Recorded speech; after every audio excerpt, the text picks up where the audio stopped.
Welcome to my channel electronics Gyan. आज के lecture में हम ओपेम की सेकेंड एप्लीकेशन डिस्कस करेंगे कि op amp as non inverting amplifier कैसे वर्क करता है। ये हम क्लोज लूप में देख रहे हैं। ओपन लूप के लिए तो बिल्कुल सिंपल वर्किंग थी, जब हमने इसकी वर्किंग देखी थी तब बताया था। अभी हम क्लोज लूप ले रहे हैं। क्लोज लूप इसलिए कह सकते हैं हम कि ये जो सर्किट है नॉन इन्वर्टिंग एम्पलीफायर का, इसमें आउटपुट के पार्ट को इनपुट पे फीडबैक कर रहे हैं, इसलिए ये एक क्लोज लूप सर्किट है। तो जब नॉन इन्वर्टिंग एम्पलीफायर की तरह क्लोज लूप में कैसे वर्क करता है ओपेम, तो हम इसकी वर्किंग अभी देखते हैं। इस समय हम यहाँ इस डायग्राम से देख सकते हैं कि इसमें वोल्टेज सीरीज़ फीडबैक काम में लिया है। मतलब फीडबैक भी बहुत प्रकार से किया जा सकता है, voltage series feedback, voltage shunt feedback, current series feedback, current shunt feedback. तो यहाँ पे आप देख रहे हो कि आउटपुट वोल्टेज के पार्ट को इनपुट में फीडबैक किया गया है, सीरीज़ में फीडबैक किया गया है। तो ये एक एग्जांपल है वोल्टेज सीरीज़ फीडबैक का। अब इस सर्किट के अंदर ये हमारा ओपेम का हमने सिंबल काम में लिया है। वही चीज़ है कि ओपेम के दो इनपुट टर्मिनल्स हैं 2 और 3 एंड आउटपुट 6 टर्मिनल पे लिया गया है। ये कौन सी आईसी के लिए है इनपुट टर्मिनल्स बता रही हूँ मैं, 741 आईसी के लिए, कि 2 नॉन इन्वर्टिंग इनपुट है और थर्ड पिन पे 2 इन्वर्टिंग इनपुट है और थर्ड जो है वो नॉन इन्वर्टिंग इनपुट है, क्योंकि माइनस साइन यहाँ लगाया हमने। और 2 नंबर पिन कैसा है, इन्वर्टिंग इनपुट है, और थर्ड नंबर पिन कैसा है आपका, नॉन इन्वर्टिंग इनपुट है। और आउटपुट जो है वो 6 पिन पे हमारा यहाँ पे लिया गया है। और ये 2 पिन है, ये इसको क्या करती है, सप्लाई प्रोवाइड करती है। ये 4 और 7 नंबर पिन है। 4 पे माइनस वोल्टेज प्रोवाइड करे जाते हैं और 7 पे प्लस वीसीसी वोल्टेज हम इसको देते हैं। तो ये तो ओपेम का सिंबल हो गया। अब चूँकि हमारी जो ये वर्किंग है, ये किस मोड के लिए हम पढ़ रहे हैं, नॉन इन्वर्टिंग एम्पलीफायर के लिए। तो नॉन इन्वर्टिंग एम्पलीफायर की तरह अगर आप इसकी वर्किंग पढ़ रहे हो तो आपको जो इनपुट सिग्नल है वो भी नॉन इन्वर्टिंग टर्मिनल पे देना पड़ेगा, क्योंकि इससे पिछले वाले लेक्चर में हमने एज एन इन्वर्टिंग एम्पलीफायर पढ़ा था। तो उसमें इनपुट कहाँ दिया था हमने, इन्वर्टिंग टर्मिनल पे दिया था। अब चूँकि नॉन इन्वर्टिंग डिस्कस करना है तो जो हमारा इनपुट है वो नॉन इन्वर्टिंग पे देंगे। अब इससे कोई फ़र्क नहीं पड़ता कि हम सेकेंड पिन को ऊपर मार्क कर दें और थर्ड को नीचे कर दें, इट डजेंट मैटर। बस जहाँ माइनस साइन है वो सेकेंड होगा, इन्वर्टिंग होगा, और जहाँ प्लस मार्क है वो नॉन इन्वर्टिंग इनपुट होगा हमारा। तो यहाँ पे नॉन इन्वर्टिंग इनपुट पे हमने इनपुट सिग्नल VIN दिया है और V2 को हमने ग्राउंड नहीं किया है। V2 को हमने R1 के थ्रू कनेक्ट करके ग्राउंड किया है।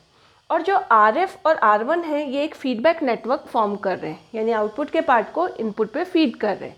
RL हमारा यहाँ पे लोड रेजिस्टेंस है जिसके अक्रॉस हम आउटपुट लेंगे। इससे पहले वाले लेक्चर में मैंने आपको नॉन इन्वर्टिंग और इन्वर्टिंग इनपुट का मतलब बताया था। तो यहाँ मैं एक बार वापस बता रही हूँ आपको कि नॉन इन्वर्टिंग इनपुट मोड जो है उससे यहाँ मीनिंग ये है कि जब नॉन इन्वर्टिंग का मीनिंग है कि आउटपुट जिस फेज़ में इनपुट है उसी फेज़ का आपको आउटपुट मिलेगा। यानी अपन कहें अगर पॉजिटिव हाफ साइकिल आ रहा है इनपुट में तो आउटपुट जो मिलेगा वो भी पॉजिटिव हाफ साइकिल मिलेगा, यानी इनका फेज शिफ्ट 0 रहेगा। अगर इनपुट में नेगेटिव हाफ साइकिल आ रहा है तो आउटपुट में भी नेगेटिव हाफ साइकिल मिलेगा। किसके लिए, नॉन इन्वर्टिंग पे अगर आप इनपुट दोगे तो, और इन्वर्टिंग पे दोगे तो 180 डिग्री फेज शिफ्टेड आपको आउटपुट मिलेगा। तो नॉन इन्वर्टिंग मोड पढ़ रहे हैं तो सेम फेज का हमें आउटपुट मिल रहा है। तो अब अपन यहाँ पे देखें कि यहाँ आप देख सकते हो इस डायग्राम से कि इनपुट वोल्टेज, यानी आप ये कह सकते हो कि V1 is equals to Vin, यानी V1 वोल्टेज इनपुट वोल्टेज के बराबर है, ये इससे डायरेक्टली कनेक्टेड है। अब जो हम यहाँ पे देखते हैं कि जैसा आपको पता है कि जो गेन होता है वो होता है V0 अपॉन VID। अब अगर हम VID की वैल्यू निकालें, इनपुट डिफरेंस वोल्टेज निकालें, तो वो क्या हो जाएगा, V0 upon A। Differential mode gain जो होता है वो हमारा होता है इन्फिनिटी, A इन्फिनिटी है तो VID की वैल्यू कितनी आनी चाहिए, VID की वैल्यू आनी चाहिए अप्रॉक्सीमेटली इक्वल्स टू 0। अप्रॉक्सीमेटली हम किस लिए बोल रहे हैं, क्योंकि अपन आइडियल ओपेम के लिए कह रहे हैं कि डिफरेंशियल मोड गेन जो है वो इन्फिनिटी होना चाहिए, बट प्रैक्टिकल ओपेम में इसकी वैल्यू हाई होती है। तो हमने कहा इनपुट डिफरेंस वोल्टेज लगभग किसके बराबर होते हैं, 0 के बराबर होते हैं। तो VID की वैल्यू होती है, क्या होती है VID की value, V1 minus V2, non inverting voltage minus inverting voltage. तो हम कह रहे हैं V1 minus V2 is approximately equals to 0 और V1 is approximately equals to V2। अब यहाँ पे देखिए कोई भी टर्मिनल ग्राउंड नहीं है, V2 भी डायरेक्टली ग्राउंड नहीं है, V2 R1 के थ्रू ग्राउंड हुआ है और R1 पे वोल्टेज फीडबैक होके आ रहे हैं, तो V2 ग्राउंड नहीं है तो V1 भी ग्राउंड नहीं होगा, यानी कोई भी टर्मिनल इसमें वर्चुअल ग्राउंड नहीं है। तो यहाँ हम ये कह सकते हैं कि V1 approximately equals to V2, और ये फर्स्ट इक्वेशन थी कि V1 is equals to Vin, यहाँ से दिख ही रहा है कि Vin डायरेक्टली इस टर्मिनल से कनेक्टेड है, तो Vin और V1 बराबर है, तो V2 की वैल्यू भी किसके बराबर होगी, V2 is also equals to Vin। ये हुआ इससे कंक्लूजन। अब ये तो हमने इस इनपुट टर्मिनल के लिए देखा। अब आउटपुट वोल्टेज फीडबैक हो रहे हैं RF और R1 के थ्रू, और सपोज करें हम कि इस पॉइंट पे हमारे वोल्टेज R1 के अक्रॉस जो वोल्टेज है वो है हमारे VF। अब जो R1 के वोल्टेज हैं वही V2 वोल्टेज होगा। यहाँ से हम देख सकते हैं कि V2 बराबर क्या होगा, इधर से हम देख सकते हैं कि V2 is equals to VF होगी। तो हमें इस VF की वैल्यू कैलकुलेट करनी है कि VF की वैल्यू क्या आएगी। तो VF की वैल्यू हम कैसे कैलकुलेट कर सकते हैं, यहाँ पे ये जो वोल्टेज लग रहे हैं ये V0 लग रहे हैं, इस बिंदु पे V0 वोल्टेज हैं, ये RF और R1 दोनों पे डिवाइड हो रहे हैं, तो आप V0 की वैल्यू कैसे निकालोगे, V0 या ऐसा करते हैं हम सर्किट की करंट निकालते हैं, V0 तो ये रही, इसमें अगर जो करंट होगी वो क्या होगी, total voltage upon total resistance, तो इस पार्ट का टोटल रेजिस्टेंस है RF प्लस R1, ये हो गया। और अगर R1 पे वोल्टेज निकालना है तो ये सीरीज में है, तो करंट जो RF में फ्लो हो रही है वही R1 में हो रही है, तो ये जो करंट आई इसको I इंटू R1 कर दो तो VF आ जाएगा। तो VF की वैल्यू क्या हो गई, I इंटू R1, I की वैल्यू ये सब्स्टिट्यूट कर दें और R1 से मल्टीप्लाई कर दें तो VF की वैल्यू आ जाएगी। तो हम इसको लिख लेते हैं,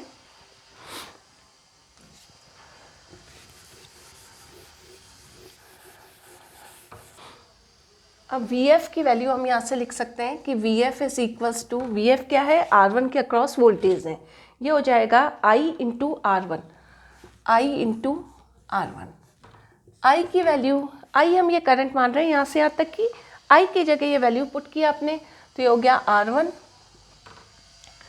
V0 upon RF plus R1, ये हो गया, ये वैल्यू आ गई अपने VF की, और VF की वैल्यू आ गई अपने पास।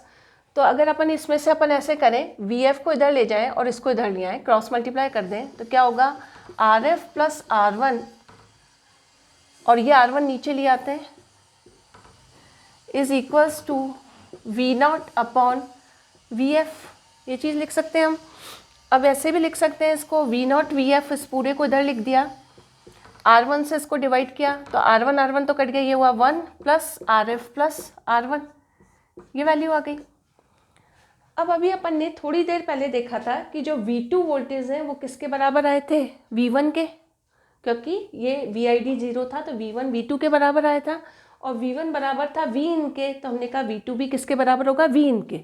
और यहाँ हमने कंक्लूजन निकाला था कि V2 बराबर VF के, यानी V2 VF और Vin ये तीनों चीज़ बराबर है, तो हम VF की जगह क्या लिख देंगे, Vin, तो V0 upon Vin is equals to 1 plus RF upon R1, और V0 अपॉन Vin क्या होता है, अपना क्लोज लूप गेन होता है विथ फीडबैक, तो हम V0 अपॉन Vin यानी output voltage upon input voltage की जगह गेन लिख देंगे, गेन विथ फीडबैक। तो अगर हम यहाँ लिखते हैं ये गेन विथ फीडबैक, तो इसकी वैल्यू आ गई 1 प्लस RF अपॉन R1। तो हमने एक ये फॉर्मूला ड्राइव कर दिया कि नॉन इन्वर्टिंग एम्पलीफायर का क्लोज लूप में गेन का फॉर्मूला होता है 1 प्लस RF अपॉन R1। अब यहाँ पे कोई भी नेगेटिव साइन नहीं आ रहा, तो ये इंडिकेट करता है कि जिस फेज़ में इनपुट देंगे उसी फेज़ का अपने को आउटपुट मिलेगा, और जो हमारा गेन है वो किस पे निर्भर करेगा, फीडबैक रजिस्टर पे निर्भर करेगा और R1 पे करेगा, it depends on RF and R1। तो इस तरीके से आज के लेक्चर में हमने कि OP-Amp नॉन इन्वर्टिंग एम्पलीफायर की तरह कैसे वर्क करता है क्लोज लूप में, उसको डिस्कस किया। Thank you.